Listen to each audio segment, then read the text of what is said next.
Hi, welcome to the movie channel. Hopefully, this is a movie channel. Hopefully, it will build up some at some point, and you can comment on a movie that you want me to watch. But be warned, you asked me to watch a Marvel movie. I really will not like it. I've watched so many. I stopped.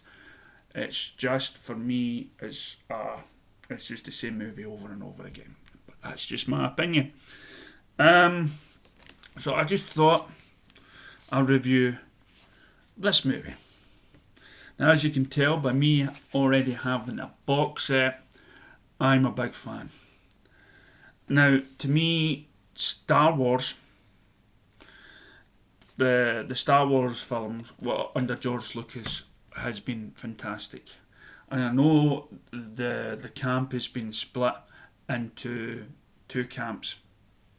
Um, People that love the prequels, uh, people that don't, people that love the prequels more than the original, and not, it's split either way. Um, so I grew up, as I say, young boy. I don't believe I saw the first one in the pictures. It was the Empire Strikes Back I saw in the picture of. Um, and it's been there. It's like Christmas. It used to come on, and I'd sit and watch it and be transported.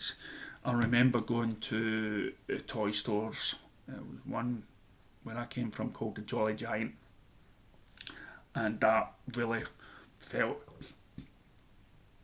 massive. It had toys everywhere, and I remember my mother and my father spending a long time buying, looking for the Millennium Falcon.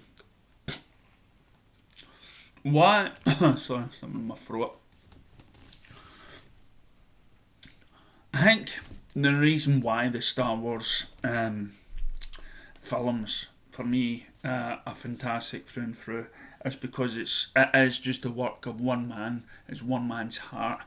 I think there's a an interview done in some podcast that I listened to a little wee bit of, and he knew George Lucas, and he was writing the books about the making of the movies, which and he found himself not wanting to go to see the other Star Wars movies, and he was kicked off the site or not allowed to publish the making of the Force Awakens, and he talked a wee bit about Bob Iger, but he couldn't really say anything, and he said it just didn't feel like Star Wars. You can't watch it, and that's exactly how I felt after I watched the Force Awakens movie. It didn't feel like Star Wars. It felt like some sort of grim, gritty. I don't know, a film that's just trying to so disassociate with the the heart of what Star Wars was. And then so I decided right away not to watch any. Well, I did watch the Rogue One, but that was about it. And then all the stories I heard afterwards, I'm glad it didn't. Um, I loved, I loved the films. I loved the music scores. I loved this person who, you know, who saw the goodness in his father and was trying to redeem his father, being something more than just a fanboy. Um, Having this magical power, having this force ability. It was just every sort of dream. But what uh, and then when you watch the movie, and I'm all about the making of it, I would appreciate a movie more if I knew the problems that was involved in making something like Star Wars. And you can get that. I believe the documentary is on this. I also believe you can get the documentary on either Netflix or Amazon. I think it's Amazon. Empire of Dreams, and once you see the heartache and the troubles that began, and how there wasn't even a special effects um, team put together, it was like all 70s hippies trying to make sense of this film that hardly anybody had any faith in, and they devised this new special effects team that would revolutionise the way films are made, and the struggles he went, and how much he hated the industry, George Lucas, the film industry, him, and I think along with Steven Spielberg, and they became the industry. And then, sadly enough, George Lucas has sold his pride to the company that he hated. So he must have expected something would have happened. He hated Hollywood. And I think with his strong bonds with Disney, he thought that they were different and they were worse. What I love about, forget some of the acting in the film, forget some of the script. It's not the best, but you get the gist. And sometimes being over dramatic gives the film that much uniqueness to it. I loved the prequels. I remember queuing up outside the store just to get my hands. It was late at night, just to get my hands on episode 1.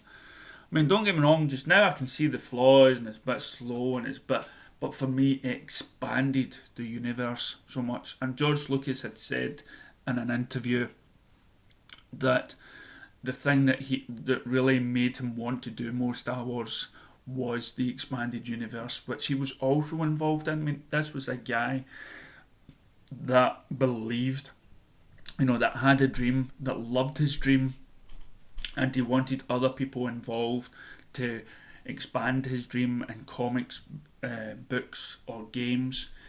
And what the first prequel did was expand that universe and explain things and everything else, and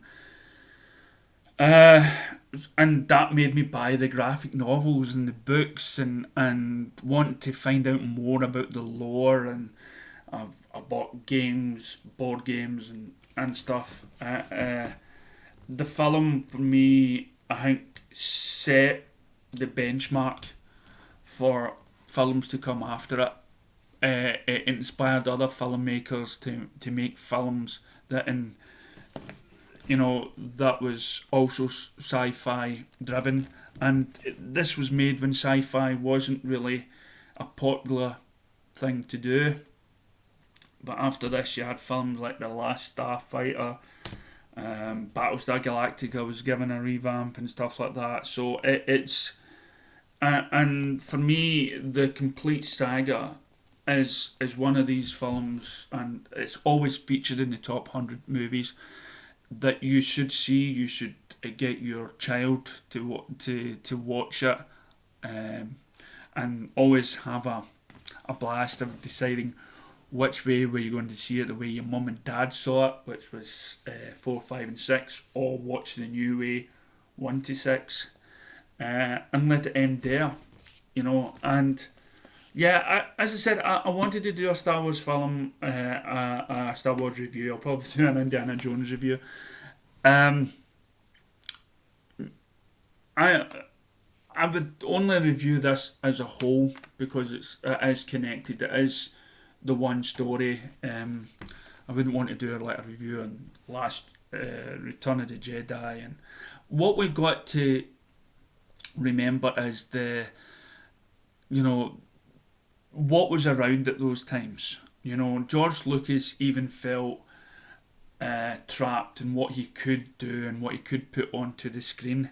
Hence, he came back years later with new technology to make the films he wanted to do, and the story and the visualise. And for me, I'm on board. If this is what the director wants to get out there, doesn't matter if I respected his earlier work. If he wants to somehow come in and improve, this is his baby.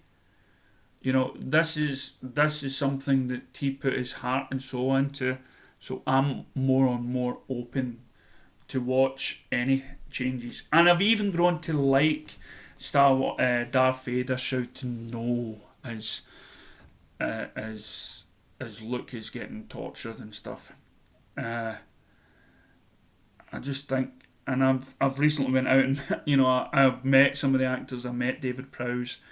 I've met Boba Fett. and stuff, and they all got fond memories of working on this. So yeah, of course, so this gets, the 2 thumbs up. There's nothing much I can say that is wrong with Star Wars, apart from the other movies. And I love how the fact that Mark Hamill is still passionate about the character he created so many years ago.